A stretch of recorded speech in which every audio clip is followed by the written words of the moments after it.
All right, let's look at the daily problem, shall we? This is really wild. Look at all these black pieces over here. So if we look at this board situation, bishop, knight, rook, and knight. Bishop, knight, rook, and knight. He's got an extra bishop. 4 or 5 pawns. We have 1 pawn for his bishop. So the thing is, we have to look at what is going on. And let's use my dad's #1 rule.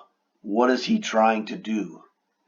Well, what black is trying to do is black sees, now it's white's move, but we're going to look at what black's trying to do. Black can see his king is under the threat of knight, for example, to e6 discovered check.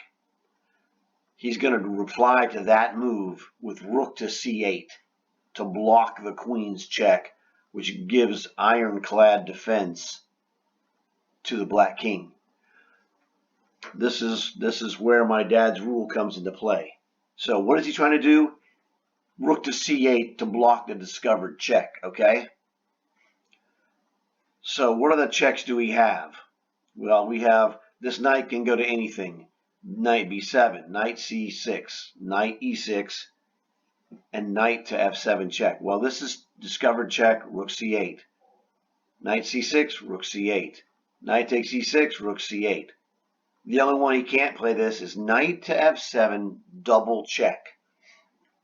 So the thing about double check, most of you know it, but there will be some who don't, that the double check forces the king to move because you have 2 different pieces attacking him simultaneously. So that forces him to move. And in this case, the queen owns the back rank, so it would force king to g7. So he goes, let's look at knight to f7 check, king to g7. And then what can we do as white? Our knight is under attack. We could play pawn captures bishop check, but he would simply reply to pawn takes bishop check with king takes free knight. That's how my dad would say it. King takes free knight, and guess what? You're still a piece down. Well, that's not helpful. But there is another possibility. I would suggest that you take a minute or 2 and look for the move for white and pause the video, and we'll be right back. Okay, we're back. So hopefully you looked at this and saw, I don't know, it's a real toughie. Now this one's a little tougher than normal for the visualization because there's so many pieces on the board. So let's go and start again. We're looking at knight to f7 check, double check actually, king to g7. So do you have any idea of what we can do? Besides the obvious pawn takes bishop check, which does not work because king takes free knight. If you don't see the move in your visualization, that is not, a negative on you. This is a quite complicated position. I'm going to make an exception, and I'm going to help you out. And I'm going to move these pieces so you can see this and get to the position. See if this helps. So you might want to, once again, pause the video, and we'll be right back.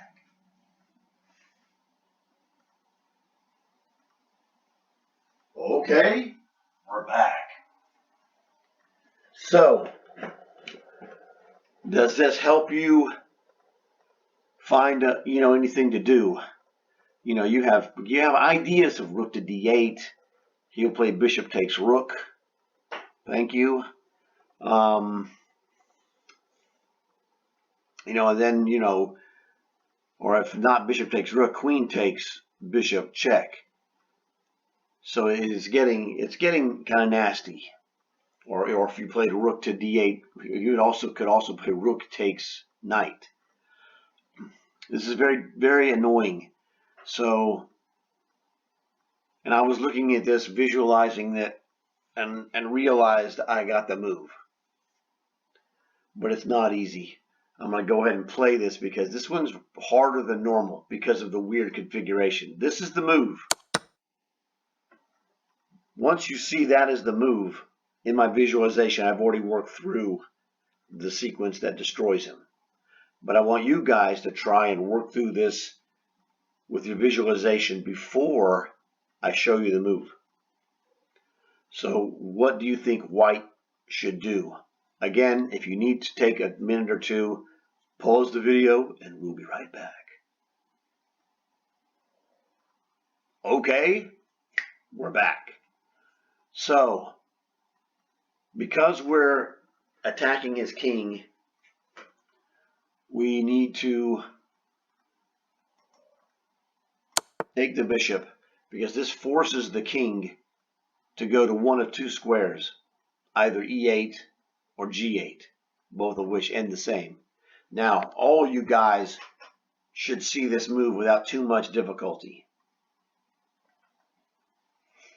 And if there's some of you who didn't see this, I'll just play it.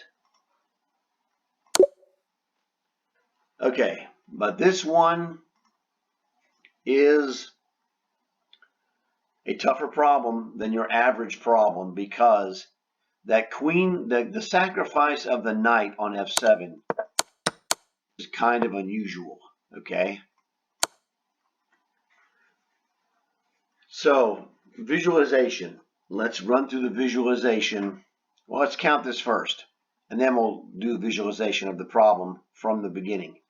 So we had 1, 2, 3, great move, 4, 5, 6, 7. This is a 7 mover. Work on your visualization here.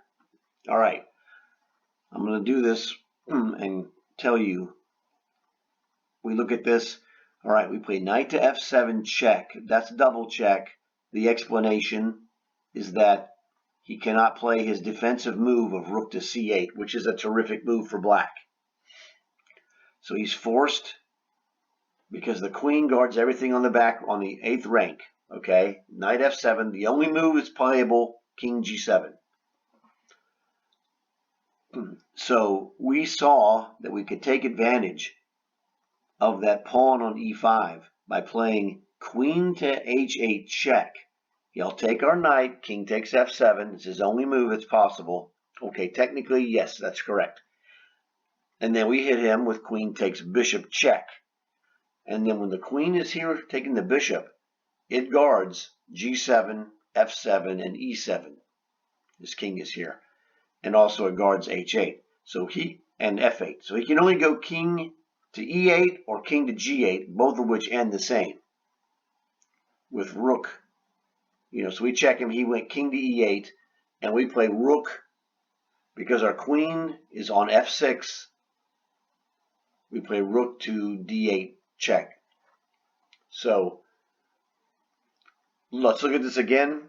I'm not going to explain the moves now. I'm just going to say them because you've already heard the explanation and you already know what the moves do. So, and this is how I do it in tournaments. Knight f7 check. King g7 only move. Queen h8 check. King takes knight only move. Queen takes bishop check. He plays king to e8, or he can play king to g8. Since he had two moves, we have to mention that. In either case, rook to d8 is checkmate. There's nothing he can do. So this is the type of exercise that gets you power fast, is visualization. You have to have visualization of piece movements. And in this case, this problem, to really help you solve it, you need to be able to understand that rook to c8 is the defensive move that would save his game. So you have to be able to find the good moves for your opponent defensively, and then also find the offensively good moves for yourself. This is what makes it difficult. But this kind of problem allows us to do that, allows me to explain what this is so you can see this with absolute explanation of how the entire thing works. And then we practice again on the visualization of doing these moves without moving the pieces. So I don't know how much you saw. It's not a question of how much you saw specifically, but you test yourself. Did you get 3 moves? Could you follow 3 moves like knight f7 check, king g7, queen to h8 check, and then maybe you could follow king takes knight. It doesn't matter if you got 3, 4, 5, 6, or all 7. You do this because even if you get them all, it's the repetition of getting them all correctly that makes you better. If you only got 3, fine. You're going to go, wow, I only saw 3. Well, this is telling you need to work on it some more so you can get 4 or 5. And you're going to get this step by step by step. So we use this as a gauge to see what kind of visualization skill we have. And it tells us right up front, hey, I saw 4 moves. Okay, that was good. I'd like to see 5. Well, you keep practicing, you will. And then the 5 will turn to 6. So I thought this was a really good problem. It was tougher than normal, which is why I had to show you queen to h8 check, because that's really not an obvious move. Okay. So hopefully you guys enjoyed this. Like the video, comment, tell me what you thought about this if this helped you out. And subscribe so you get more of these. This stuff is really good, and this will help you get better fast. That's all I can tell you. You guys know what to do. I'll talk to you later.